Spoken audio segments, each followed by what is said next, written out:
in order to stimulate the economy out of this recession is going to ignite a powder keg. We already have an inflation problem, and Powell's going to pour all this gasoline on it. And so we're going to see inflation moving up to a much higher level, even though it's already very high. You think that inflation is not done rising? It's going to go above 9.1%. Peter, I just want to point out the fact that in no prior recession over the last 70 years has inflation risen during a recession. This time's going to be different? Yes, well, as they keep telling us, this is a very unique recession. In fact, most people don't even want to admit that we have one. Okay. But, look at the recessions of the 1970s. You had rising prices there, during stagflation, and that's what my forecast is. Remember, last year, I was predicting the U.S. economy would be in recession in the first half of 2022, and very few people had that right. But I also predicted that inflation wasn't transitory, that it would get stronger as the economy got weaker, and that is exactly what happened. Now, the reason that I believe that inflation is going to kick into a higher gear as this recession that we are in gets worse is because I believe Powell is going to pivot ultimately, and he is going to give up his fight against inflation in order to fight a different foe, and that is going to be a recession and rising unemployment and potentially a financial crisis, either one that has already happened or one that is rapidly approaching. And so I think Powell is going to choose what he believes to be the lesser of the two evils.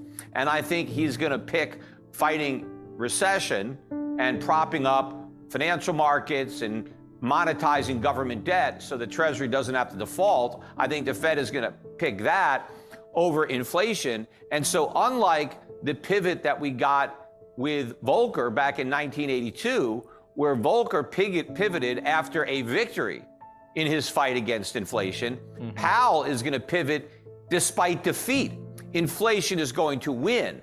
And so when we go back to 0% interest rates or whatever we do, and when we go to QE5, which is going to be launched, I don't think the Fed is going to shrink its balance sheet very much. It's going to shrink it less than it did last time it tried to do it, which is an impossible task given the bubble that it's inflated. I think when the Fed goes back to stimulus and creating inflation, when inflation is maybe double or triple or quadruple that 2% target, the markets are going to react very differently than how they reacted in the past. Because in the past, the Fed was able to justify all this cheap money because they said we don't have enough inflation. We're still below target.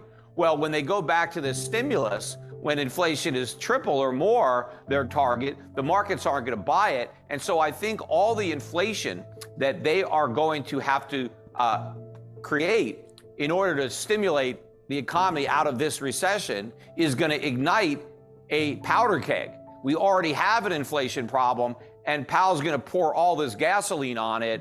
And so we're going to see inflation moving up to a much higher level, even though it's already very high. In fact, it's probably double what the government claims in the CPI. If you want to know what's actually happening to prices, you've got to double what the government tells you, and that's more accurate.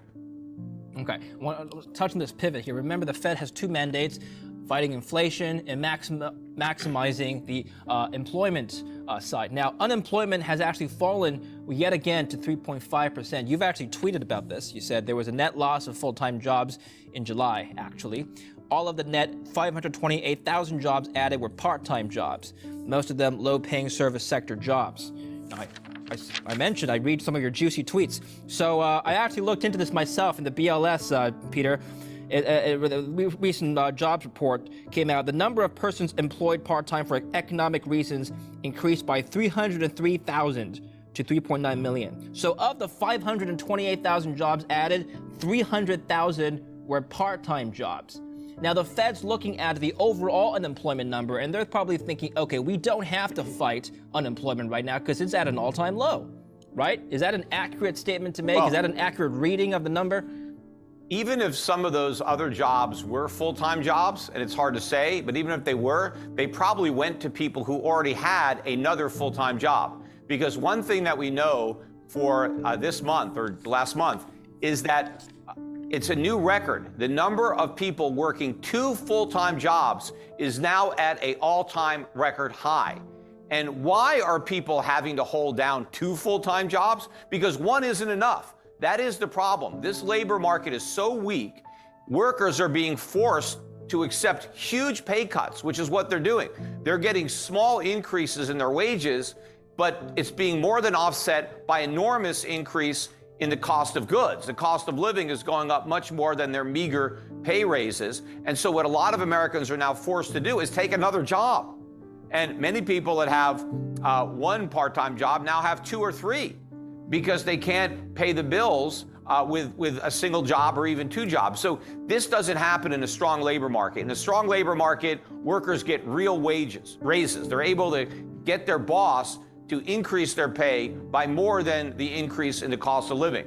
But in a weak labor market, workers are forced to work for lower wages, and that is in fact what is actually happening. And meanwhile, labor force participation last month fell to 62.1. That is the low for the year. And in fact, over the last 4 months, even though we've created all these jobs, the number of people in the workforce has gone down. And so that means that all the jobs that were created over the last 4 months were people who already had a job getting another job. You don't think it's because people found renewed purpose after the pandemic? They just want to work more? No, well, the data isn't lying. We have fewer people working than we had 4 months ago. You know, Biden claimed that we have a record number of people in the workforce. He was mistaken. He's wrong. We had more people working 4 months ago than we have working now. Okay, well, by the way, Yeah. the record high for the number of people working is before the pandemic.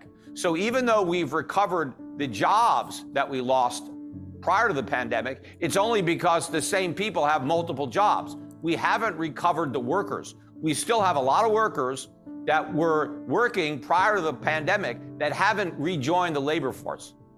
Okay, I want to come back to the financial crisis that you mentioned earlier in the interview, but first, another juicy tweet you made. You said that there's no trade-off between inflation and economic growth. Real economic growth increases supply, holding prices down. The problem is that our economy hasn't had real growth thanks to the Fed. It experienced an artificial bubble. To fight inflation, that bubble must be popped.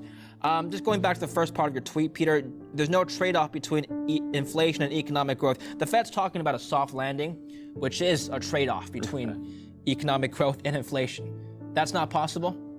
Well, first of all, we can't have a soft landing because a soft landing means we avoid recession. So by that definition, we've already crashed, or it's a hard landing. But there's no way we can have a soft landing. We don't know for sure if it's a recession. The definition has been muddled.